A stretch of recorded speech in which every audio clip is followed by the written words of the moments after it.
नमस्कार विद्यार्थी मित्रांनो, स्वागत आहे तुम्हा सर्वांचं अभ्यास गुरु या आपल्या चॅनलवर। विद्यार्थी मित्रांनो, या व्हिडिओमध्ये जे प्रश्न आपण पाहणार आहोत ते सर्व प्रश्न पोलीस भरतीमध्ये विचारले गेलेले आहेत। पहा, या ठिकाणी प्रश्न पहिला आहे, भारताचे राष्ट्रगीत कोणी लिहिले? तर रवींद्रनाथ टागोर यांनी भारताचे राष्ट्रगीत लिहिले। विद्यार्थी मित्रांनो, जर तुम्हाला पर्यायामध्ये रवींद्रनाथ टागोर नसेल आणि रवींद्रनाथ ठाकूर असेल तर आपलं उत्तर काय असेल? रवींद्रनाथ ठाकूर। लक्षात ठेवा, रवींद्रनाथ ठाकूर हे सुद्धा त्यांचं आडनाव होतं। ओके, रवींद्रनाथ ठाकूर किंवा रवींद्रनाथ टागोर दोन्ही त्यांचे आडनाव आहे। पुढील प्रश्न पहा, गुरुदेव या नावाने कोणाला ओळखले जाते? तर रवींद्रनाथ टागोर यांना गुरुदेव या नावाने ओळखले जाते। पुढे पहा, नोबेल पारितोषिक मिळवणारे पहिले भारतीय व्यक्ती कोण होते? तर रवींद्रनाथ ठाकूर किंवा रवींद्रनाथ टागोर। लक्षात ठेवा, ठाकूर आणि टागोर हे दोन्ही त्यांचेच आडनाव आहेत। पुढील प्रश्न पहा, भारताचे राष्ट्रीय गीत कोणते? राष्ट्रीय म्हटलं आहे य, लक्षात ठेवायचं आहे वंदे मातरम। विद्यार्थी मित्रांनो, राष्ट्रगीत वेगळं, राष्ट्रगीत म्हटलं तर जन गण मन आणि राष्ट्रीय य दिसला य, राष्ट्रीय गीत म्हटलं तर वंदे मातरम। पुढील प्रश्न पहा, भारताचे राष्ट्रीय गीत कोणी लिहिले? तर बंकिमचंद्र चॅटर्जी यांनी भारताचे राष्ट्रीय गीत लिहिले। वाचताना व्यवस्थित वाचायचं आहे। राष्ट्रीय म्हटलं की वंदे मातरम, कोणी लिहिलं? बंकिमचंद्र चॅटर्जी। लक्षात ठेवायचं आहे। विद्यार्थी मित्रांनो, वंदे मातरम या गीताचे जनक कोण आहेत? तर बंकिमचंद्र चॅटर्जी आहेत। त्यांनी हे गीत 1870च्या दशकात लिहिले आणि ते 1882 मध्ये त्यांच्या आनंदमठ या बंगाली कादंबरीत प्रथम प्रकाशित केले। लक्षात ठेवा, पोलीस भरतीमध्ये खूप वेळा प्रश्न विचारला गेला आहे, आनंदमठ ही कादंबरी कोणाची आहे? बंकिमचंद्र चॅटर्जी। विद्यार्थी मित्रांनो, ही कादंबरी कोणत्या भाषेत आहे? तर बंगाली भाषेत आहे। लक्षात ठेवा, आनंदमठ ही कादंबरी बंगाली भाषेत आहे आणि या कादंबरीमध्येच त्यांनी वंदे मातरम हे गीत प्रथम प्रकाशित केलं होतं। कधी केलं होतं? 1882। ओके, पुढील प्रश्न पहा, नारंग चषक कोणत्या खेळाशी संबंधित आहे? तर बॅडमिंटन या खेळाशी नारंग चषक संबंधित आहे। पुढे पहा, जगातील पहिली महिला प्रधानमंत्री कोण आहे? तर सिरिमाओ भंडारनायके। लक्षात ठेवा, हा प्रश्न पोलीस भरतीमध्ये 10 वेळापेक्षाही जास्त वेळा विचारला गेलेला आहे। जगातील पहिली महिला प्रधानमंत्री सिरिमाओ भंडारनायके। मग विद्यार्थी मित्रांनो, सिरिमाओ भंडारनायके या कोणत्या देशाच्या होत्या? तर पहा पुढचा प्रश्न, जगातील पहिली महिला पंतप्रधान कोणत्या देशाची होती? तर श्रीलंका। लक्षात ठेवा। विद्यार्थी मित्रांनो, सिरिमाओ भंडारनायके या श्रीलंकेच्या एक राजकारणी होत्या, ज्या जगातील पहिल्या महिला पंतप्रधान बनल्या। त्या 3 वेळा श्रीलंकेच्या पंतप्रधान राहिल्या आहेत। किती वेळा? 3 वेळा। ओके, पुढील प्रश्न पहा, महाराष्ट्र पोलीस दलाचे मुखपत्र कोणते आहे? तर दक्षता। दक्षता। विद्यार्थी मित्रांनो, 15 वेळापेक्षाही जास्त वेळा हा प्रश्न पोलीस भरतीमध्ये विचारला गेला आहे। हाच प्रश्न तलाठी भरतीमध्ये 10 वेळापेक्षाही जास्त वेळा विचारला गेलेला आहे। पुढील प्रश्न पहा, महाराष्ट्राचे मार्टिन लुथर किंग कोणाला म्हणतात? तर महात्मा ज्योतिबा फुले यांना महाराष्ट्राचे मार्टिन लुथर किंग म्हणतात। प्रश्न तलाठी भरतीमध्ये विचारला गेला आहे, पोलीस भरतीमध्ये विचारला गेलेला आहे। पुढील प्रश्न पहा, भारताचे मार्टिन लुथर किंग कोणाला म्हणतात? तर स्वामी दयानंद सरस्वती। विद्यार्थी मित्रांनो, लक्षात ठेवा, पेपरमध्ये आपल्याला विचारलं काय आहे? भारताचे मार्टिन लुथर किंग जर म्हटलं तर स्वामी दयानंद सरस्वती आणि महाराष्ट्राचे मार्टिन लुथर किंग म्हटलं तर महात्मा ज्योतिबा फुले। लक्षात ठेवा, या ठिकाणी आपल्याला कन्फ्यूज होऊ शकतं। विद्यार्थी मित्रांनो, जे काही महर्षी दयानंद सरस्वती आहे यांचा जन्म कुठे झाला? तो गुजरात राज्यात झाला. गुजरात राज्यामध्ये कोणत्या गावी झाला? तर टंकारा या गावी. कधी झाला?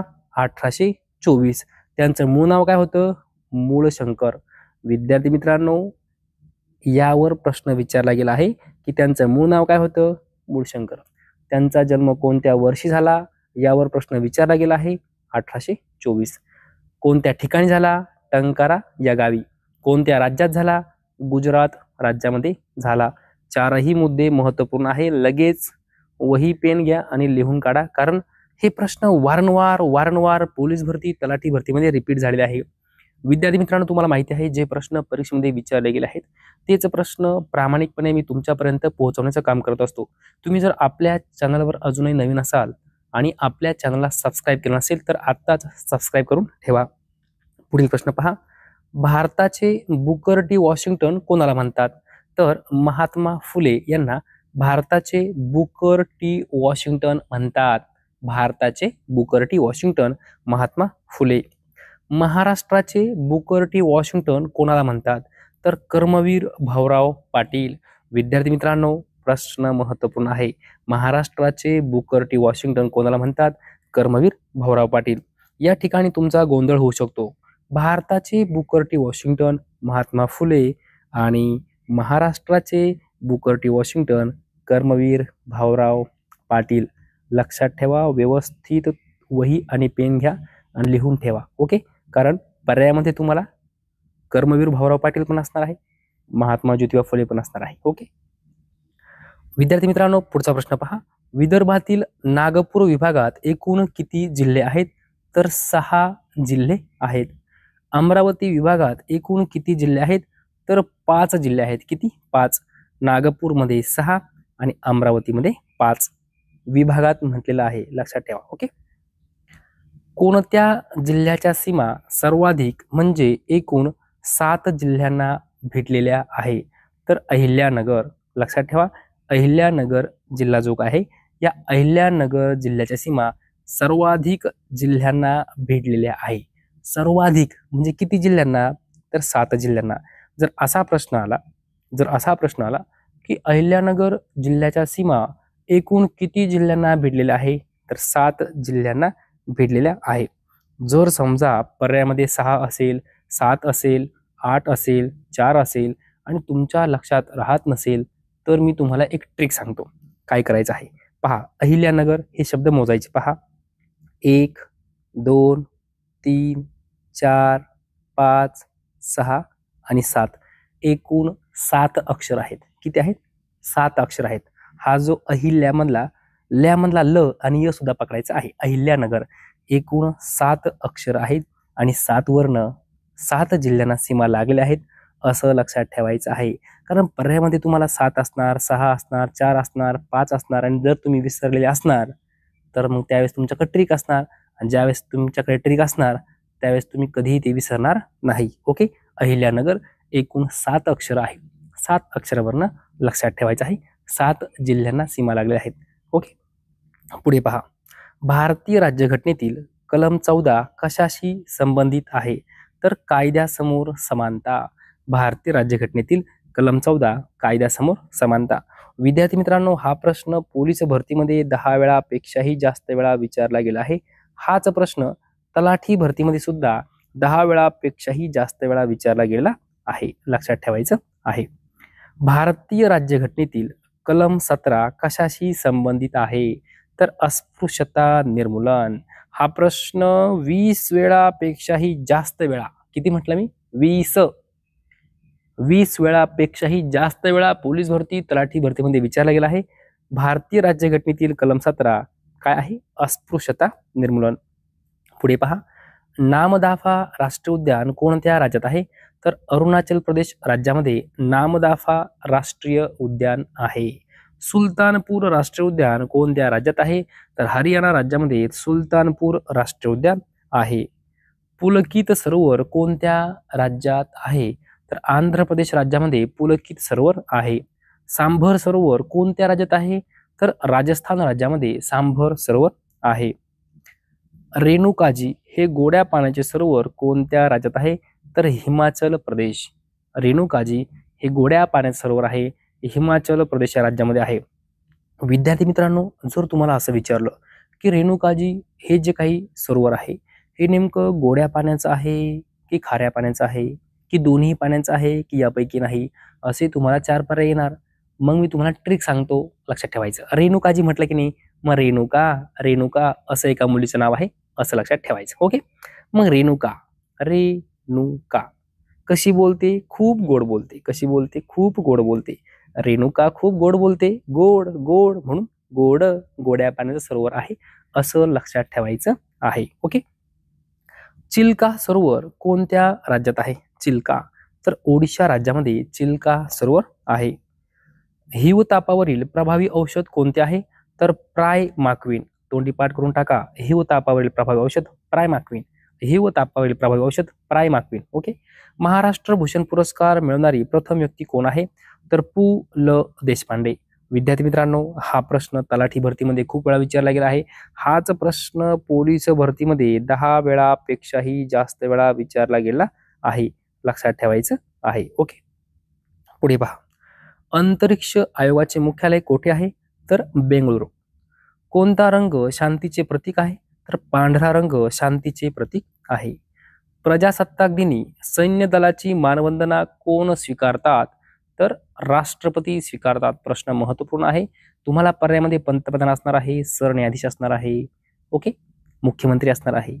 तर लक्षात ठेवायचं आहे, प्रजासत्ताक दिनी सैन्य दलाची जी काही मानवंदना असते ती राष्ट्रपती स्वीकारतात. जागतिक मृदा दिन कधी असतो? 5 डिसेंबर. जागतिक मृदा दिन.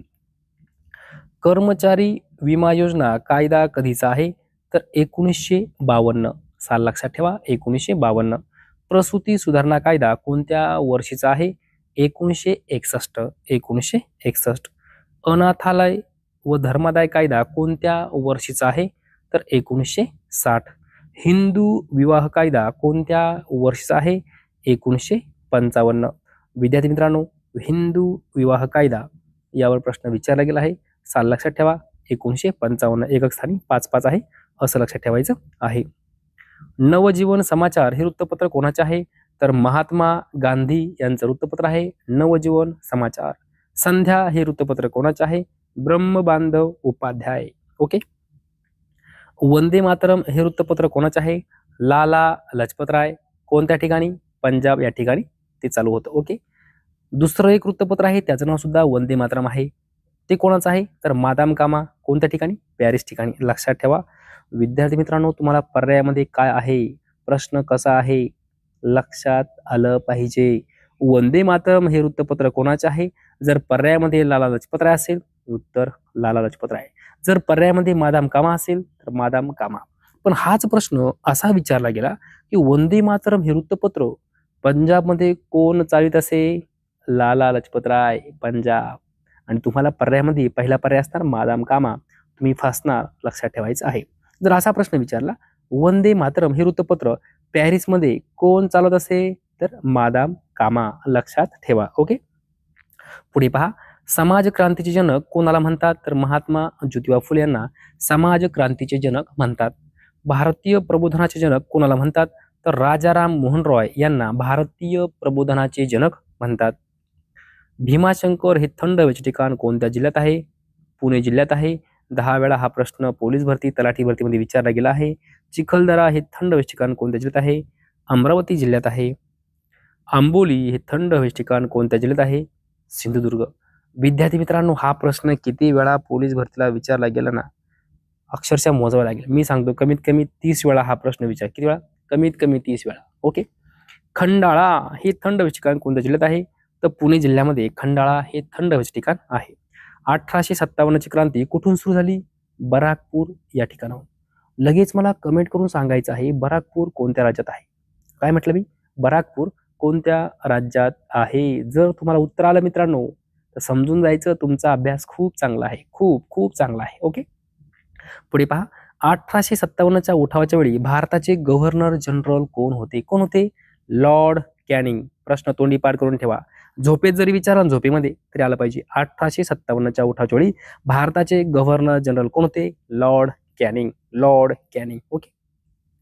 पंचवार्षिक योजनांच्या इतिहासात भारताची सर्वात अयशस्वी योजना कोणती मानली जाते? तर तिसरी योजना. काय म्हटलं? तिसरी योजना, अयशस्वी योजना. पंचवार्षिक योजनांच्या इतिहासामध्ये भारताची सर्वात अयशस्वी योजना कोणती मानली जाते? तिसरी योजना. जर तुम्हाला पर्यायामध्ये दुसरी, तिसरी, चौथी, पाचवी असं आलं आणि जर तुमच्या लक्षात राहत नसेल तर मी तुम्हाला ट्रिक सांगतो. पहा काय म्हटलं आहे? अयशस्वी. अयशस्वी. काय म्हटलं? अयशस्वी. हा जो अ आहे ना मित्रांनो, हा अ कसा आहे? असा आहे. पहा 3 सारखा पार्ट तयार झाला की नाही, मग मग तिसरी योजना असं लक्षात ठेवायचं आहे. ओके. पुढे पहा, महालक्ष्मी एक्सप्रेस कोणत्या 2 ठिकाणादरम्यान धावते? तर कोल्हापूर ते मुंबई. सह्याद्री एक्सप्रेस कोणत्या 2 ठिकाणांदरम्यान धावते? तर कोल्हापूर ते मुंबई. लक्षात ठेवा, महालक्ष्मी एक्सप्रेस, सह्याद्री एक्सप्रेस दोन्ही एक्सप्रेस कोल्हापूर ते मुंबई दरम्यान धावतात. ब्लॅक मांबा या टोपण नावाने कोणाला ओळखले जाते? तर Kobe Bryant. Kobe Bryant. Black pearl या टोपण नावाने कोणाला ओळखले जाते? तर पेले. ब्लॅक पर्ल, पेले. केंद्रीय मेंढी व लोकर संशोधन केंद्र कोठे आहे? अंबिकानगर, गुजरात राज्यामध्ये केंद्रीय मेंढी व लोकर संशोधन केंद्र आहे. अंबिकानगर, गुजरात. केंद्रीय गवत व चारा संशोधन केंद्र कोठे आहे? तर झाशी या ठिकाणी आहे, मध्य प्रदेशमध्ये. पुढे पहा, केंद्रीय ऊस संशोधन केंद्र कोठे आहे? तर लखनौ, उत्तर प्रदेशमध्ये. केंद्रीय गहू संशोधन केंद्र कोठे आहे? कर्नाल, हरियाणा. कर्नाल, हरियाणा या ठिकाणी केंद्रीय गहू संशोधन केंद्र आहे. डौल या शब्दाला कोणते शब्द समानार्थी आहेत? तर रुबाब, दिमाग, एट. तोंडी पाठ करून टाका. डौल म्हणजे काय? रुबाब. डौल म्हणजे काय? दिमाग. डौल म्हणजे काय? एट. ओके. ढग या शब्दाला कोणते शब्द समानार्थी आहेत? तर घन, जलद, मेघ, नीरद. ढग म्हणजे घन, ढग म्हणजे जलद, ढग म्हणजे मेघ आणि ढग म्हणजे काय? नीरद. विद्यार्थी मित्रांनो, अशा प्रकारे जवळजवळ 50 प्रश्न आपण या व्हिडिओमध्ये कव्हर केलेले आहेत. सर्व प्रश्न परीक्षेमध्ये विचारले गेले आहेत. जर तुम्हाला आपला हा व्हिडिओ प्रामाणिकपणे आवडला असेल तर नक्की एक लाईक करा, शेअर करा, सबस्क्राईब करा. धन्यवाद.